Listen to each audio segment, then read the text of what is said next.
Ijambo ry'umunsi, Izakwereka gushaka kwayo igice cya kabiri. Gusobanukirwa neza ibi, soma mu migani igice cya gatatu uhereye ku murongo wa 5 kugeza ku wa 6. Mu buryo bubabaje, buri gihe twibeshya yuko ibyo dushaka gukora ari nabyo Imana yifuza yuko dukora. Nyamara buri gihe iyo twumva yuko twumvise ibintu bivuye ku Mana, ni ingenzi cyane ko tuba tunagomba kwita kuri ibibazo bikurikira. Ikibazo cya mbere tugomba kwitaho cyane mu gihe dukeka ko twavugishijwe n'Imana ni ese ibi ngibi bihuye neza no gushaka kw'Imana dusanga mu ijambo ryayo. Imana ntabwo izigera ikubwira gukora ibintu bitandukanye n'ukuri kwayo kuri mu ijambo ryayo, kuko ijambo ryayo ntabwo rijya rihinduka. Niba wumva uhamagariwe gukora ikintu uzi ko kizagutandukanya n'ibiri mu ijambo, bimenye neza yuko atari Imana iri kukuvugisha, kuko ibi ngibi ntabwo rwose bishoboka. Icya kabiri, ese wasabana ubushobozi Imana bwo kukubuza gukora icyo kintu?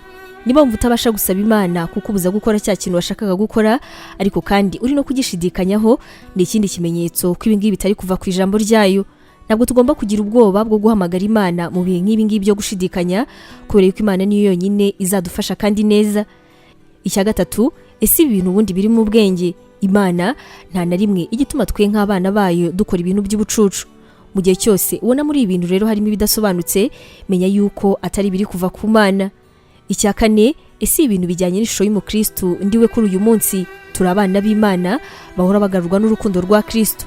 Niba yimvamo yuko ikintu ugiye gukora gihabanye n'ishusho ya Kristo ndetse n'ishusho y'umukristo uriwe none, bimenye yuko atari umugambi w'Imana kandi ko atari Imana igamije.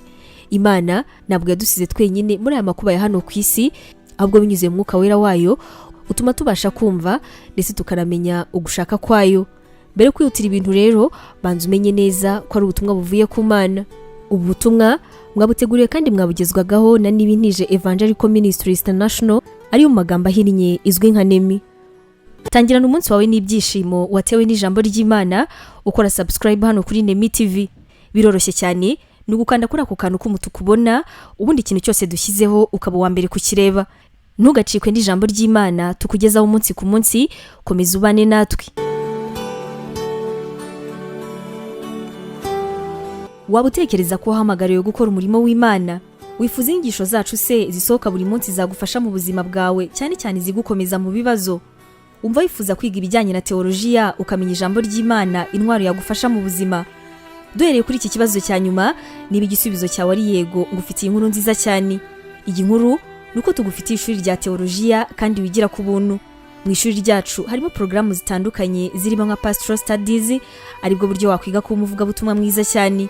Tugufitiye kandi biblical studies, ariyo masomo atandukanye ya Bibiliya, ndetse na Christian counseling, inama za gikristo zifasha gukomeza imitima.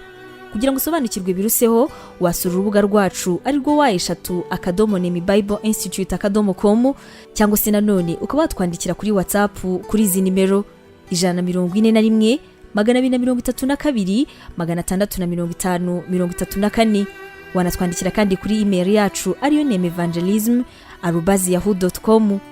Imana iguhe umugisha.